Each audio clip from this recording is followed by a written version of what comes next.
दोस्तों आज की जो यूनिट है वो यूनिट नंबर 14 है और आप जो वीडियो देख रहे हैं ये पीटीसी फोर्थ सेमेस्टर मैथ का है और उसका जो चैप्टर नंबर है वो है दो अज्ञात राशि वाले रेखीय समीकरण या इसको युगपत समीकरण भी बोलते हैं। तो इसके पहले की सारी यूनिट्स और जो भी लेसन है वो कवर हो चुके हैं सारे वीडियोज़ में। तो अगर आपने उसको नहीं देखा है तो उसको देख लीजिए, ठीक है। यहाँ पर देखते हैं दो अज्ञात राशियों वाले युगपत समीकरण तथा उनके अनुप्रयोग और दो अज्ञात राशियों वाले वार्षिक प्रश्नों का युगपत समीकरणों द्वारा हल। इसके पहले जो आपने यूनिट पढ़ा था वहाँ पे क्या देखा था कि वहाँ उसमें एक ही राशि होती थी, मतलब एक ही समीकरण होता था, लेकिन यहाँ पे दो अज्ञात राशि वाले होंगे, ठीक है। तो पहले देखते हैं युगपत समीकरण क्या होता है। तो युगपत समीकरण में दो अज्ञात चर वाले रैखिक समीकरण, मतलब एक समीकरण के साथ ये था पहला वाला और दूसरे समीकरण के साथ ये था दूसरा वाला, इसमें ऐसा युगपत समीकरण में होता है। तो अगर आप देखें तो पिछली यूनिट जो था द्विघात समीकरण, उसी की तरह इसमें हम दो ही समीकरण लेंगे, लेकिन इसमें वो एक घात समीकरण भी हो सकते हैं, दो घात समीकरण भी हो सकते हैं, ठीक है। लेकिन यहाँ जो हमें बताया गया है वो उसको हम किसको पढ़ेंगे, एक घात समीकरण पे ज़्यादा जोर दिया गया है, ठीक है। तो द्विघात समीकरण यहाँ पे हमको ज़्यादा नहीं पढ़ना है।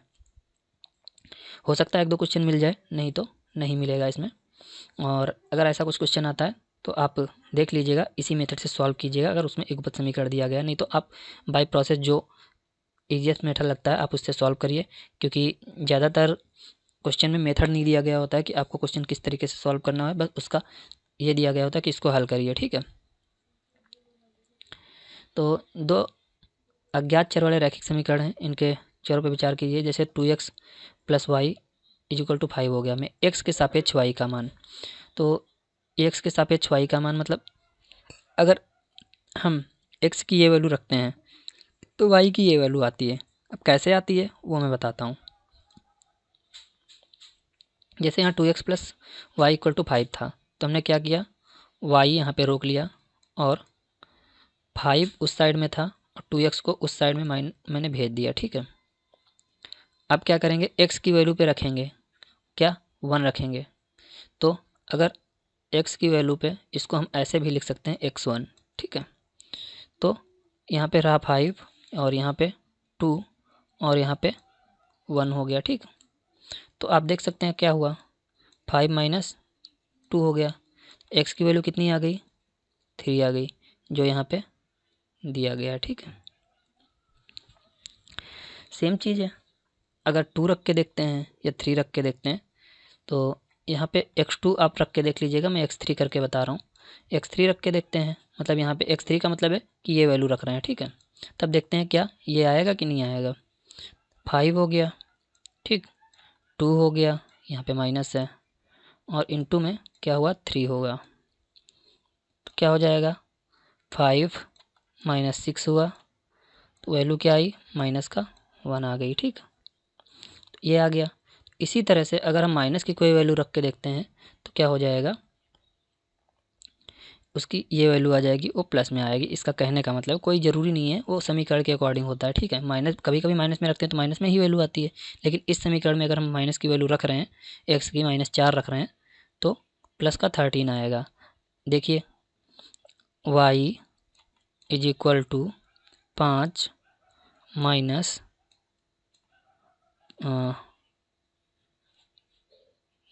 2 है और ब्रैकेट में क्या हुआ, माइनस का 4 रखा हमने।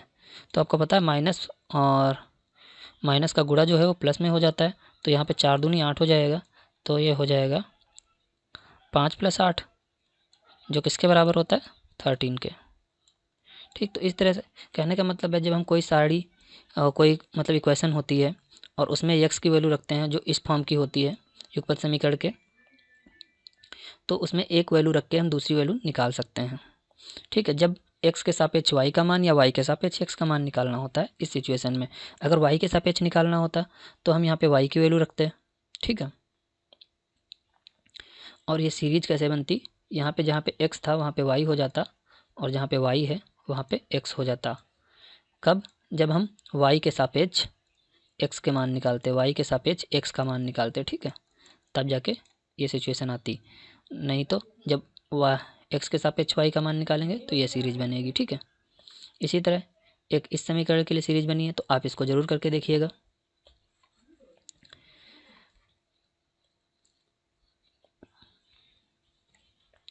युगपत समीकरण में क्या होता है, a1/a2 होता है, b1/b2 होता है। ये एक फार्मूला है, ठीक है। तो ऐसा करके देखते हैं अगर वो इक्वल आ रहे हैं कि नहीं आ रहे हैं।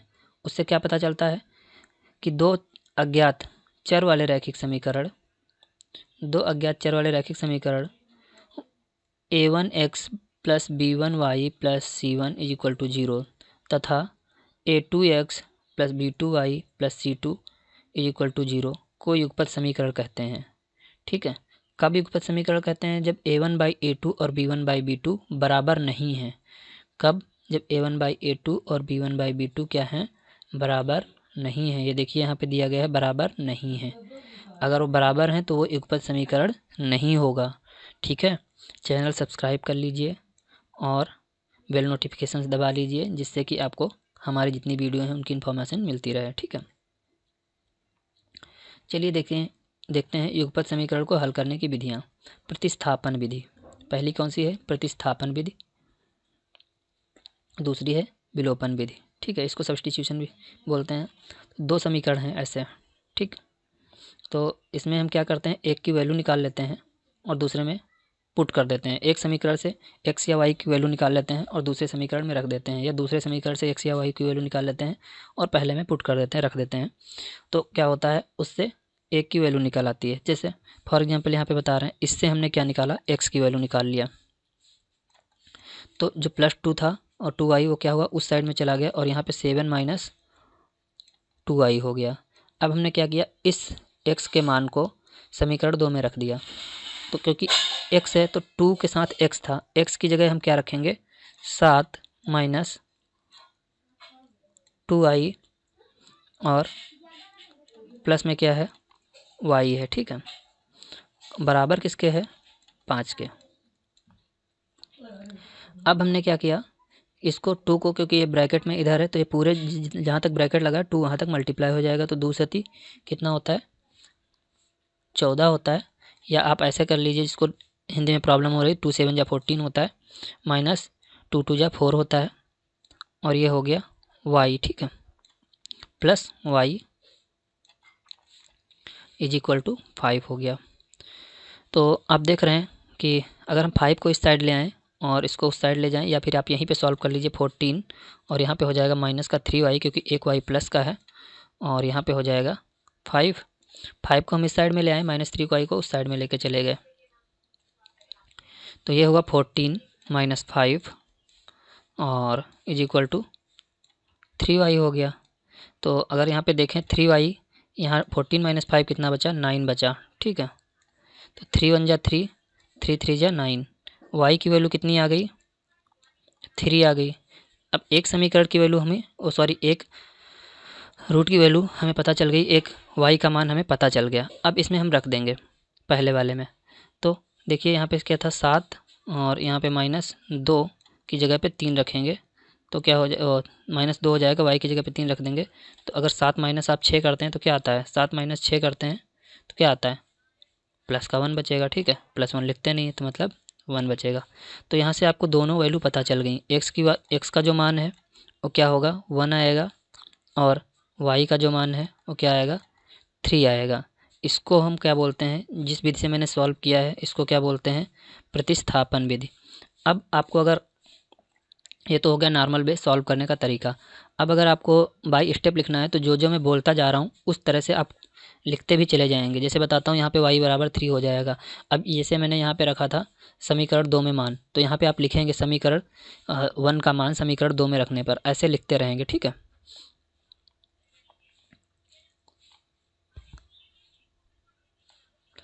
इस तरह क्वेश्चन है, इसको आप करके देखिएगा।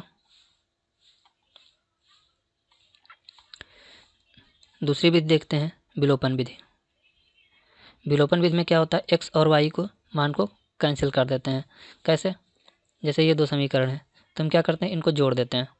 तो जब जोड़ते हैं तो क्या होता है, साइन सेम रहते हैं, इसको जोड़ते हैं तो ये प्लस रहेगा, ये भी जो माइनस है तो माइनस रहेगा, और ये प्लस है तो प्लस रहेगा।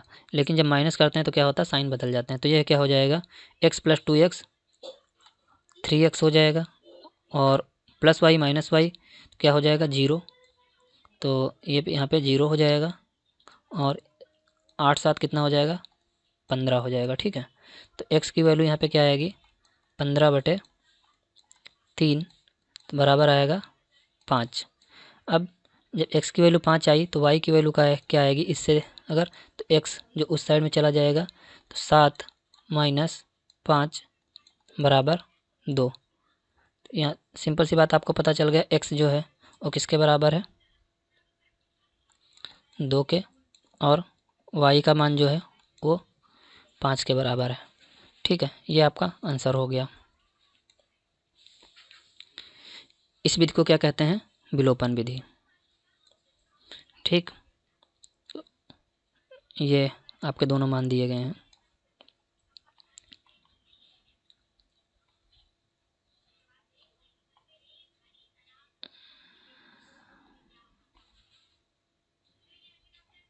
अब यहाँ पे क्वेश्चन है, क्वेश्चन नहीं टॉपिक है, 2 अज्ञात राशियों वाले वार्षिक प्रश्नों का युगपत समीकरणों द्वारा हल।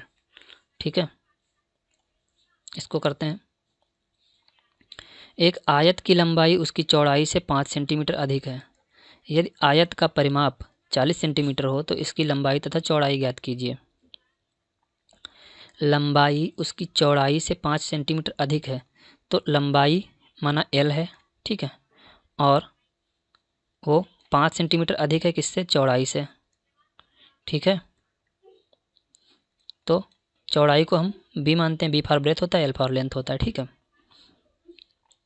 अब यदि आयत का परिमाप, क्या आयत का परिमाप कितना है, 40 सेंटीमीटर है, तो आपको पता है परिमाप क्या होता है आयत का, पेरीमीटर 2L प्लस b, मतलब लंबाई प्लस चौड़ाई होता है किसका परिमाप, आयत का। ठीक है, p फॉर पेरीमीटर। यहाँ पे हम p की जगह कितना रखेंगे, 40।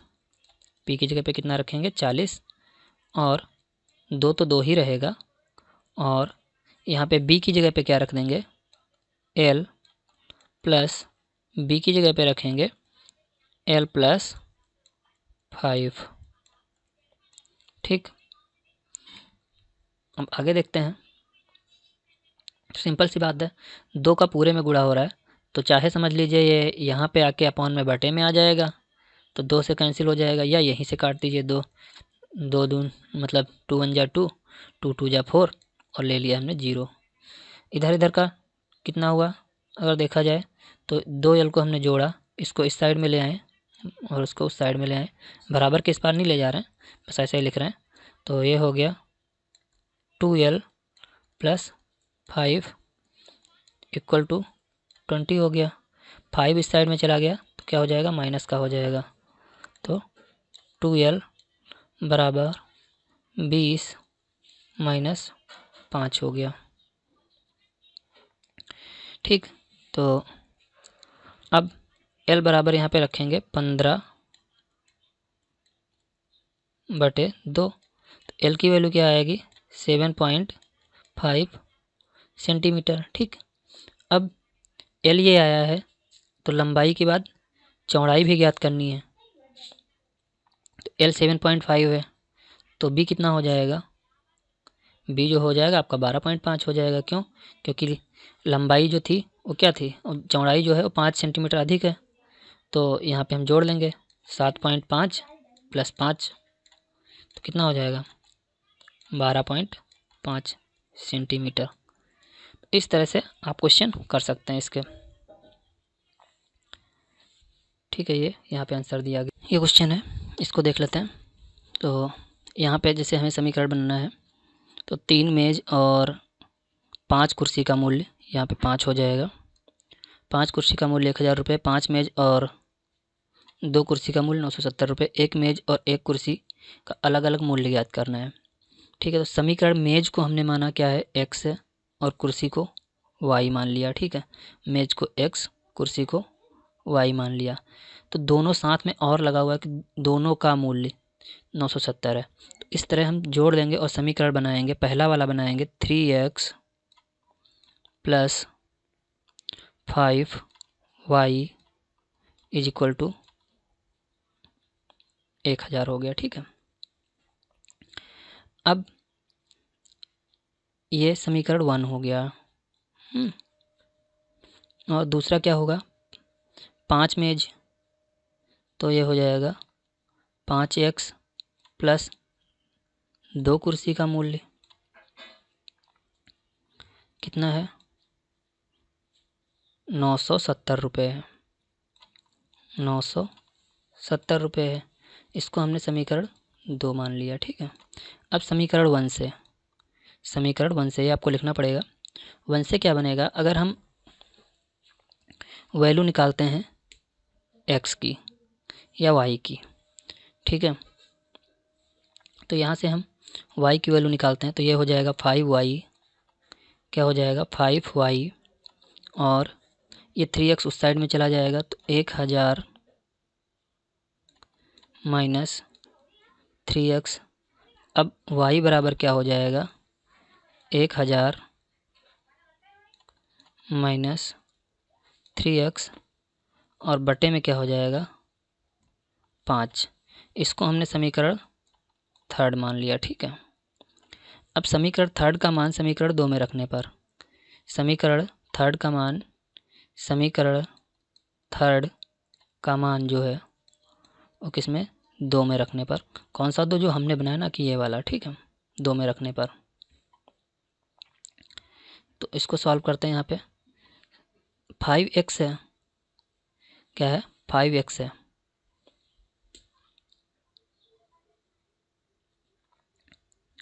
तो यहाँ पे हम लिखेंगे 5x प्लस 2y है, इसमें समीकरण 2 में रखने पर ना, तो y की जगह हम ये मान रखेंगे 1000 माइनस 3x बटे 5। ठीक है, क्या रखेंगे 1000 माइनस 3x, और बटे में क्या हो जाएगा 5 हो जाएगा, और इधर कितना है 970। ठीक, अब ये तो बन गया समीकरण। अब इसको हम सॉल्व करेंगे।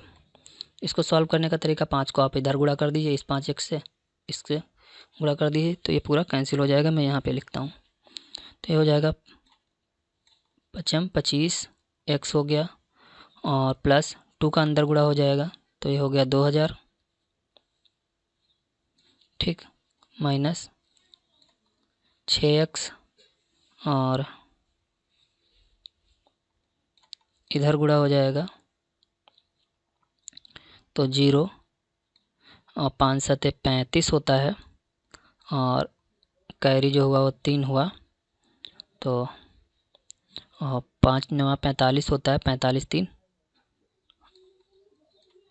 48 हो गया। ठीक है, अब ये हमने माना कट गया। ठीक, अब 25 माइनस 6 कितना होता है, 25 माइनस 6 19 होता है, 19 x यहाँ पे बचेगा, और इसमें से हो जाएगा 48 50 माइनस 2000।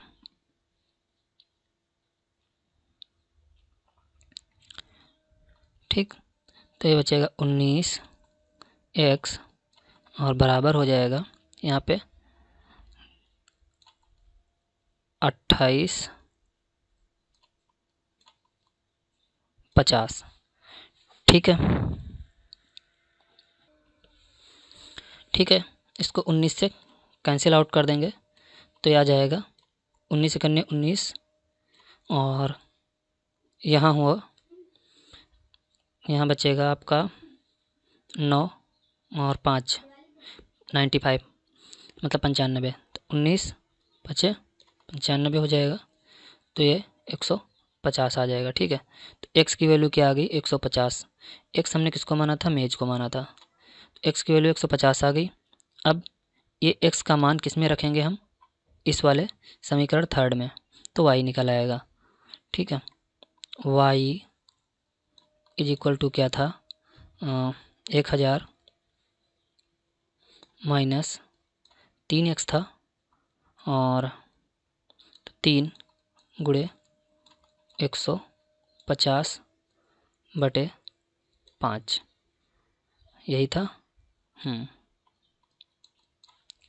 ठीक है।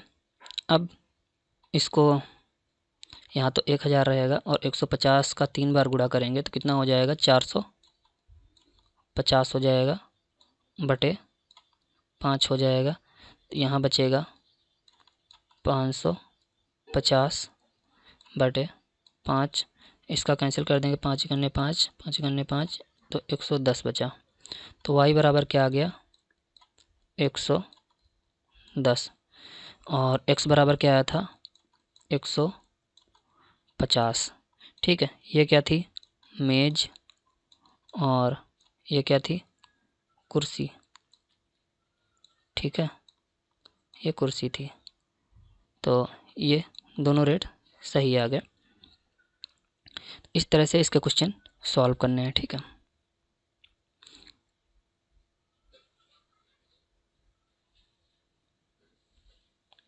अब एक क्वेश्चन ये है, यदि किसी आयत की लंबाई 3 मीटर बढ़ा देने से तथा चौड़ाई 4 मीटर कम कर देने से उसका क्षेत्रफल क्या है, इतने वर्ग मीटर कम हो जाता है, तथा लंबाई 1 मीटर कम कर देने से और चौड़ाई 4 मीटर बढ़ा देने से उसका क्षेत्रफल 88 वर्ग मीटर हो जाता है। तो आयत की लंबाई चौड़ाई ज्ञात कीजिए। सिंपल सी बात है, हमने लंबाई को x मान लिया, चौड़ाई को y मान लिया, तो क्षेत्रफल क्या हो गया, xy हो गया। अब उसको हमने ये दो समीकरण बना लिए, मतलब इस समीकरण सॉल्व करके एक ये समीकरण बनाया और दूसरा ये समीकरण बना लिया। फिर इसको सॉल्व कर लेंगे। ठीक है, फिर क्या है, दो स्थान ए बी एक दूसरे से 90 किलोमीटर दूर हैं, एक दूसरे से 90 किलोमीटर दूर हैं। दो कारें एक साथ ए और बी से चलना प्रारंभ करती हैं। ये दोनों कारें एक ही दिशा में चलती हैं तो वो 9 घंटे बाद एक दूसरे से मिलती हैं, और यदि विपरीत दिशाओं में चलती हैं तो 9/7 घंटे में मिलती हैं। उनकी चाल ज्ञात कीजिए। एक दूसरे से 90 किलोमीटर है। ठीक है, अब मैंने एक फॉर्म बना लिया। ये 9 घंटे में ए से चली कार द्वारा तय की गई दूरी और 9 घंटे में बी से चली गई कार द्वारा तय की गई दूरी बराबर 90 किलोमीटर। ठीक है, क्योंकि डिफरेंस जो होगा वो क्या होगा, 90 किलोमीटर का।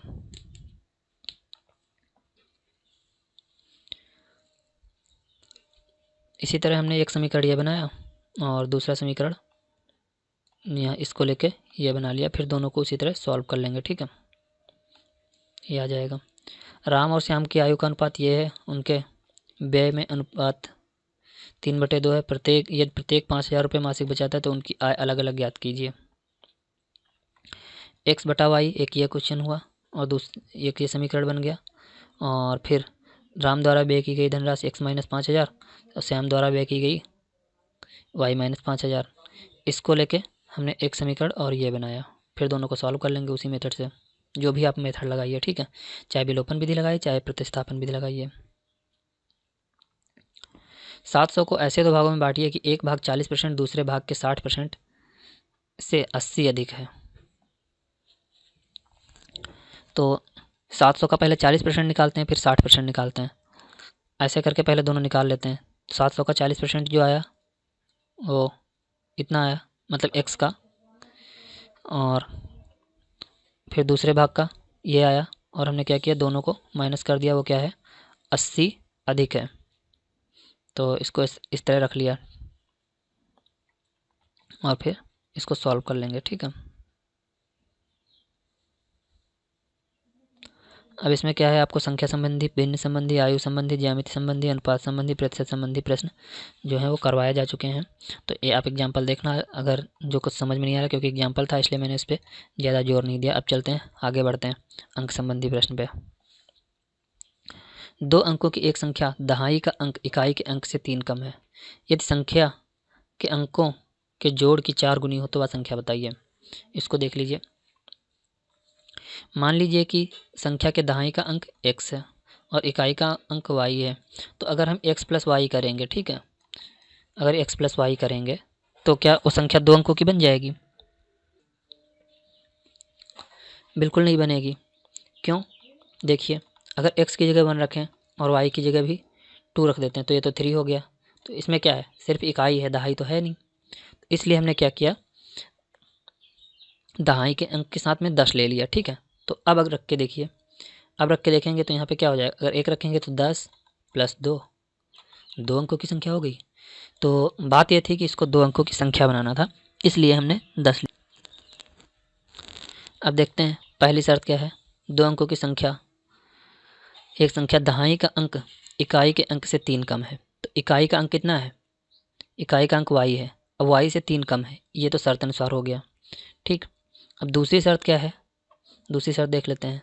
यदि संख्या के अंकों को जोड़ की 4 गुनी हो, संख्या के अंकों के जोड़ की 4 गुनी हो, तो वह संख्या बताइए। तो पहली बात तो हमने ये संख्या निकाल ली, ये ठीक है, या ये आप कह सकते हैं, दोनों। तो अब देखते हैं दूसरी शर्त के अनुसार क्या हुआ। संख्या के जोड़, मतलब ये दोनों संख्या हुई ना, इन दोनों को हमने जोड़ दिया तो क्या हुआ, उसकी 4 गुनी है। तो इस तरह से हमने एक और बना लिया, दोनों को फिर क्या किया, गुणा कर लिया। और आप किसी भी विधि से उसका आंसर ला सकते हैं, प्रतिस्थापन या विलोपन विधि से। इसी तरह यदि किसी भिन्न के अंश में और हर में से क्रमशः 1 घटा दें तो नई भिन्न 1/5 हो जाती है। और ये भिन्न वाला है तो कहिए तो थोड़ा बता दूं, सॉल्व कर लेना, आगे एक्सरसाइज पड़ेगी तो बताएंगे, ठीक है। और यदि उसके अंश और हर में 1 जोड़ें तो नई भिन्न 1/3 हो जाती है, वह भिन्न बताइए।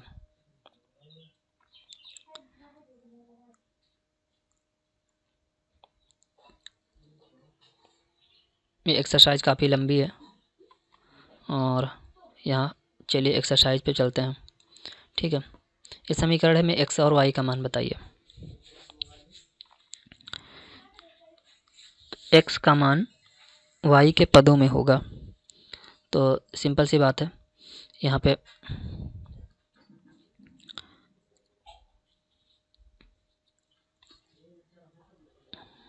अगर x निकालेंगे तो देखिए 2 सब में कॉमन है, 2 दूनी 4, 2 3 6, तो यहाँ बचेगा x Q1, यहाँ x बचेगा और यहाँ पे 2y हो जाएगा, अगर 2 कॉमन लेके कैंसिल कर देते हैं, और यहाँ पे 3 हो जाएगा। तो x यहाँ पे रोक लेंगे तो 3 माइनस क्या हो जाएगा, 2y।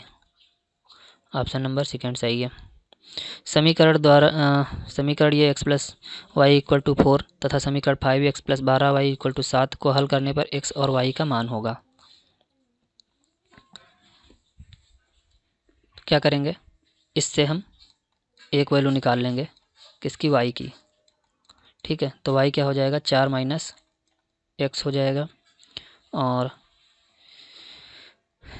तो इस मान को हम इसमें रख देंगे, तो यहाँ पे हो जाएगा 5, और x की जगह तो x ही रहेगा, प्लस 12, और y की जगह पे क्या रखेंगे, 4 माइनस x, और बराबर में क्या हो जाएगा, ये कौन सी विधि है, प्रतिस्थापन विधि, सब्स्टिट्यूशन मेथड, ठीक। ये हो गया 7,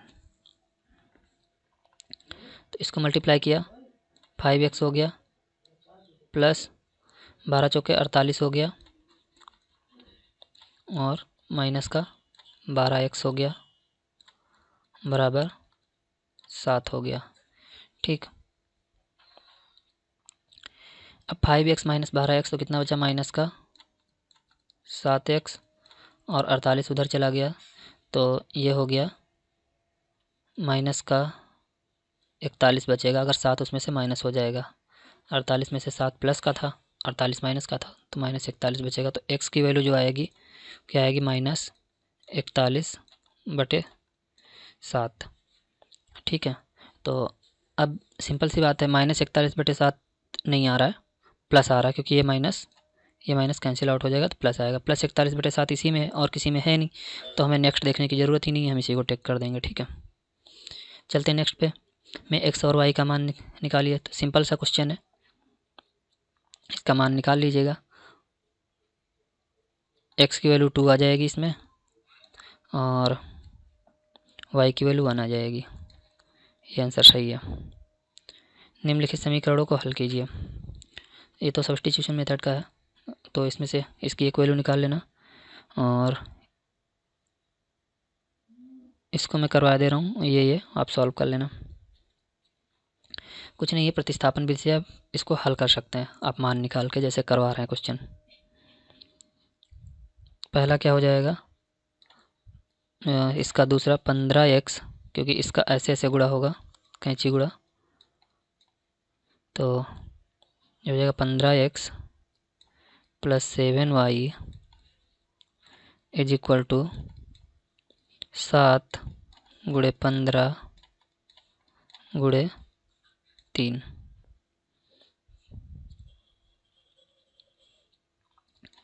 इसको थोड़ा सा और छोटा कर लेते हैं, 15x और प्लस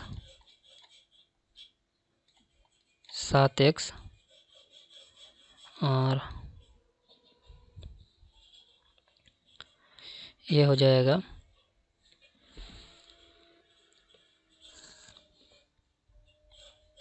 315। ठीक है, इसको हमने मान लिया समीकरण 1। ठीक, और फिर इसी तरह दूसरे को 5x minus 2y, 5x minus 2y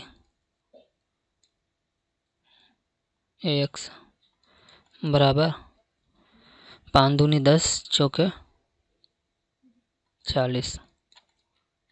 ठीक है, ये समीकरण 2 हो गया। अब इनको आप गुणा करके इसी प्रतिस्थापन विधि से हल कर लीजिएगा। ठीक है, चलते हैं नेक्स्ट क्वेश्चन देखते हैं। 2 अंकों की एक संख्या के दहाई का अंक इकाई के अंक का दूना है। यदि अंकों के स्थान बदल दिए जाएं तो नई संख्या पहले से 36 कम हो जाती है।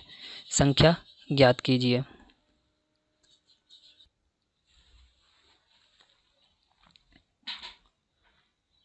इस क्वेश्चन को दोस्तों सॉल्व करते हैं, तो इसको थोड़ा सा रफ कर देते हैं, यहाँ पे देख लेते हैं क्योंकि स्पेस यहाँ मिल जाएगा हमको। और 2 अंकों की एक संख्या के दहाई का अंक इकाई के अंक का दूना है।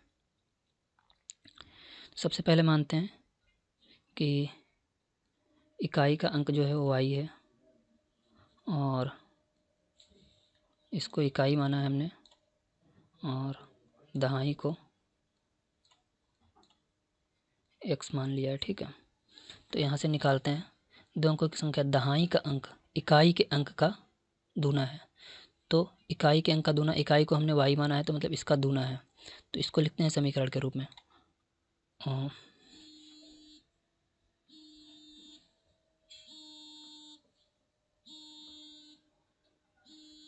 इसको समीकरण के रूप में लिखते हैं x is equal to 2y। ठीक है, ये हमने माना है। अब इसको समीकरण के फॉर्म में लिखते हैं, क्योंकि दहाई का अंक जब लिखते हैं तो दहाई की संख्या कैसे बनती है, 10x प्लस वाई, वो दहाई की संख्या। ठीक, अब इससे हमने x इक्वल टू ये निकाला है पहली शर्त के अनुसार। ठीक, जब दहाई की संख्या लिखी जाती है तो ऐसे लिखी जाती है बीजगणितीय फॉर्म में, तो यहाँ पे x की जगह 2y रखेंगे, तो 10x प्लस ये हो जाएगा 10 इंटू 2y और प्लस y, तो ये बराबर कितना हो जाएगा, 10 दूनी 20, 1 21 y। ठीक, 10x plus Y, 10x plus Y क्या हो जाएगा, बराबर 21y के बराबर हो जाएगा। ठीक है, दूसरी क्या, यदि अंकों के स्थान बदल दें तो अंकों के स्थान बदल दें तो नई संख्या पहले से 36 कम हो जाएगी। तो पहले से 36 कम मतलब पहले जो संख्या बनी थी वो 21y बनी थी, उससे 36 कम हो जाएगी नई संख्या। कब, जब अंकों के स्थान बदल दें, मतलब ये दहाई के अंकों के स्थान ये थे, इकाई पे y था, दहाई पे ये था, तो हम क्या करें, y को इस स्थान पे ले आएँ और x को इस स्थान पे लेके चले जाएं, तो ये क्या बनेगा, 10y प्लस x, तो बराबर क्या हो जाएगा 10y और प्लस x की जगह क्या हो जाएगा 2y। क्यों हो जाएगा, क्योंकि ये पहली शर्त ये थी। ठीक है, ये क्या थी, फर्स्ट कंडीशन थी। ठीक है, अब ये टोटल हो जाएगा 12y। ठीक है, अब 21 माइनस 36 बराबर 12y, तो 21 माइनस 12 कर देंगे और क्योंकि y को इस साइड में ले आएंगे और यहाँ पे बचेगा 36, उस साइड में चला जाएगा। तो इसको इस साइड में लाएंगे, बचेगा 9y बराबर हो जाएगा 36। अब इसको काट देंगे, 9 1 जा 9, 9 4 जा 36। ठीक है, तो y क्या आ गया, 4 आ गया। ठीक है, जब y 4 आ गया तो यहाँ से x निकाल लेंगे। x क्या था, तो देखिए x था 2y, x क्या था 2y, तो मतलब y का 2 गुना, तो x क्या हो जाएगा 8 हो जाएगा। तो संख्या क्या हो जाएगी,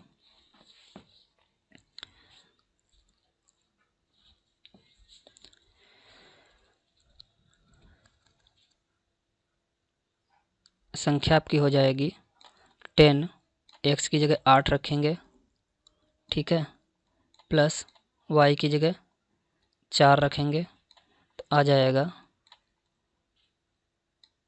84। ठीक है, अब अगर आपको मैच करना है तो 2 अंकों की संख्या, इकाई का अंक दहाई के अंक का दूना है। हाँ, दहाई का अंक इकाई के अंक का दूना है, तो दहाई का अंक क्या है 8 है, इकाई का अंक 4 है, तो इकाई के अंक का दूना है दहाई। क्लियर हो गया, बस आंसर सही हो गया। ठीक है, अब अगर दूसरे क्वेश्चन को देखें भिन्न वाला, तो इसको क्लियर कर देते हैं, यही सॉल्व कर देते हैं। माना भिन्न जो है वो x बटा y है। ठीक है, क्वेश्चन नंबर 6, भिन्न के हर में ऊपर वाला अंश होता है, नीचे वाला हर होता है, ये अंश होता है, ये हर होता है। तो भिन्न के हर में 1 जोड़ दिया जाए, तो x है बटे y प्लस 1 कर दें, अगर हम क्या कर दें y प्लस 1 कर दें, तो भिन्न क्या हो जाती है 1/2 हो जाती है। ठीक, इसको हम हल कर लेते हैं, तो यहाँ से आगे थोड़ा सा बढ़ते हैं, तो ये हो जाएगा 2x is equal to y plus 1। ठीक, और अगर आगे बढ़ा लें इसको, तो 1 को इस साइड ले आइए, तो यहाँ से y बचेगा, यहाँ y को इस साइड मतलब यहीं रहेगा, और 1 को इस साइड ले आए तो ये हो जाएगा 2x माइनस 1 बराबर y, तो y बराबर 2x माइनस 1। ये हो गया समीकरण 1। ठीक, दूसरा, और यदि अंश में 1 जोड़ दिया जाए तो भिन्न 1 के बराबर होती है। मतलब अगर हम x प्लस 1 कर दें और बटे में y कर दें, तो क्या हो जाएगी, भिन्न 1 के बराबर हो जाएगी। मतलब y बराबर x प्लस 1। ठीक है, ये समीकरण 2 हो गया। अब दोनों को बराबर कर देते हैं, तो यहाँ पे लिखते हैं ये x प्लस 1, इस समीकरण 1 और समीकरण 2, क्योंकि इसमें भी y का मान, इसमें भी y का मान है, y इस y की जगह ये मान रख दिया, x प्लस 1 बराबर 2x माइनस 1। तो ये जो है -1 मतलब ये -1 इस साइड में चला आएगा, और ये x इस साइड में चला जाएगा, तो माइनस के हो जाएंगे। तो 2x माइनस x, और माइनस की जगह पे 1 प्लस 1 हो जाएगा। तो मतलब यहाँ से x जो निकलेगा वो कितना निकलेगा 2। x का मान कितना आ गया 2 आ गया। जब x का मान 2 आ गया तो यहाँ से y हमने निकाल लिया, कितना आया 3 आ गया। ठीक है, इस समीकरण में x का मान 2 रखने पर ये आ गया। अब क्या करेंगे, भिन्न में फॉर्म रखेंगे, तो x बटा y था, तो x का मान कितना आया 2, और y का मान कितना आया 3। ये क्या हो गई भिन्न। तो ये क्वेश्चन नंबर 6 जो है वो सॉल्व हो गया। ठीक है, अब क्वेश्चन नंबर नेक्स्ट देखते हैं, वो है 7, पिता की आयु अपने पुत्र की आयु की 3 गुनी है। तो माना पिता जो है वो x है, पुत्र जो है वो y है। तो पिता की आयु अपने पुत्र की आयु की 3 गुनी है, तो पुत्र छोटा होगा, तो सिंपल सी बात है, गुणा किस में होगा, छोटी चीज़ में, तभी तो पिता की आयु के पास पहुँचेगा। तो पिता की आयु को हमने x माना है और पुत्र की आयु को y मान लिया। ठीक है, तो 3 गुनी है तो 3y हो गया, 3 गुणे y मतलब। ठीक, अब 2 वर्ष बाद, 2 वर्ष बाद क्या हो जाएगा, पिता की आयु अपने पुत्र की आयु की 2 गुनी हो जाएगी। ये तो पहली शर्त थी। ठीक है, अब दूसरी शर्त क्या है, 2 वर्ष बाद x+2 बाद के लिए प्लस करते हैं और पहले के लिए माइनस करते हैं तो 2 गुना हो जाएगी। और वह यहाँ पे क्या होगा, y+2। अब इसको सॉल्व कर लेते हैं। तो x+2 बराबर 2y+4 हो गया। ठीक है, अब x की जगह हम रख देंगे क्या, 3y था पहली शर्त के अनुसार, तो 3y और ये 2y इस साइड में आया, प्लस 2 बचेगा यहाँ पे और बराबर 2y-4। ठीक है, सॉरी +4 है। अब ये 3y और ये 2y इधर आएगा और ये 2 उधर जाएगा, तो 4-2, तो यहाँ पे y है और यहाँ बचेगा y, 3y-2y, तो y बचेगा और 4-2, तो पिता की आयु आई, पुत्र की आयु आई 2 वर्ष। अब पिता की निकाल लेते हैं। पिता की आयु कितनी है, 3 गुनी है किसकी, इसकी, तो x = 3 × 2, तो बराबर कितना आएगा, 6 वर्ष आएगा।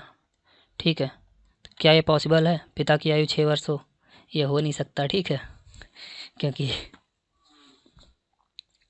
6 वर्ष का पिता होगा तो 6 वर्ष के तो बच्चे होते तो पिता कैसे बन जाएगा। ये क्वेश्चन है, इसमें हमें सिर्फ न्यूमेरिकल जो है उसको सॉल्व करना है, तो सिर्फ हमें सॉल्व करना आना चाहिए, कैसे प्रोसेस होती वो, इसलिए यहाँ पे ऐसा दिखाया गया है। पिता की आयु 6 वर्ष पॉसिबल नहीं है अगर हम मतलब यूनिवर्सल ट्रूथ देखें, लेकिन हमें यहाँ पे सिर्फ नंबर फाइंड आउट करना है कि कैसे एज निकालते हैं, वो इसका प्रोसेस जानना है, इसलिए यहाँ पे ऐसा आया गया है। ठीक है, और चैनल को सब्सक्राइब करना बिल्कुल मत भूलिएगा दोस्तों, और बेल नोटिफिकेशन दबा लीजिए, जिससे हमारे चैनल पर सारी वीडियो जो अपलोड होती हैं आपको मिलती रहे टाइमली। चलिए नेक्स्ट क्वेश्चन देखते हैं।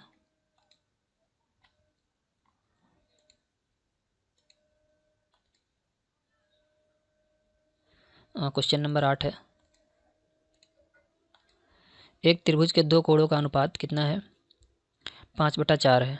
यदि उनमें से एक कोण दूसरे से 10 अधिक हो तो कोण बताइए। ठीक है, सिंपल सी बात है कि हम 2 कोण मान लेते हैं। पहला कोण माना हमने x और दूसरा माना x + 10। ठीक है, तो क्या है x और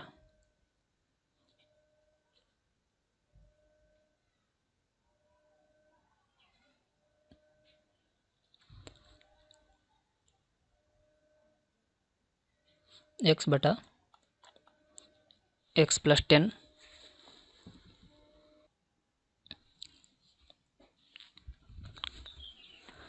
ठीक है दोस्तों, तो इसको हम कर लेते हैं x + 10 और इसको कर लेते हैं x बटे कितना हो जाएगा, 5/4 हो जाएगा। तो इसका गुणा कर लीजिए तो ये हो जाएगा 4x और +40 हो जाएगा बराबर 5x हो जाएगा। ठीक, तो यहाँ पे हो जाएगा 5x -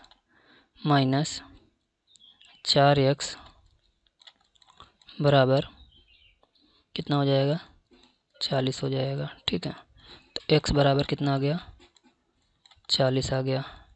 ठीक है, तो दूसरा कोण 10 अधिक है, तो दूसरा कोण जो हो जाएगा x2 और कितना हो जाएगा, 10 अधिक है, 10 जोड़ देंगे तो ये 50 डिग्री हो जाएगा। पहला 40 डिग्री था। ठीक है, ये सॉल्व हो गया। दूसरा देख लेते हैं। 2 कोटि पूरक कोण इस प्रकार हैं कि 3/5 गुने से 10 अधिक है, दोनों को ज्ञात कीजिए। इसको आप कर लेना, मतलब कर लीजिएगा, और इसको मैंने कर दिया है। पहुँचते हैं कुर्सी और मेज़ वाले पे, क्वेश्चन नंबर 10 पे। ठीक है, तो इसमें देखिए 3 कुर्सी और 2 मेज़ का मूल्य 700 रुपये है। समीकरण बना लेते हैं 3x, मेज कुर्सी को हमने x माना, मेज को हमने y मान लिया। 3x प्लस 2y बराबर कितना है, 700 है। ठीक है, ये समीकरण 1 बन गया। समीकरण 2 जो है वो कितना है, 5x और प्लस 3y बराबर कितना है,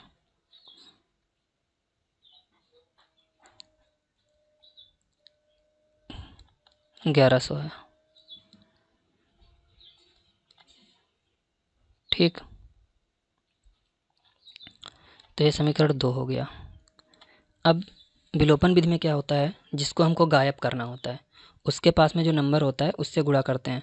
जैसे हमें y को गायब करना है, यहाँ पे विलोपन विधि में एक पद को गायब करते हैं, उसको आप पढ़ लेना।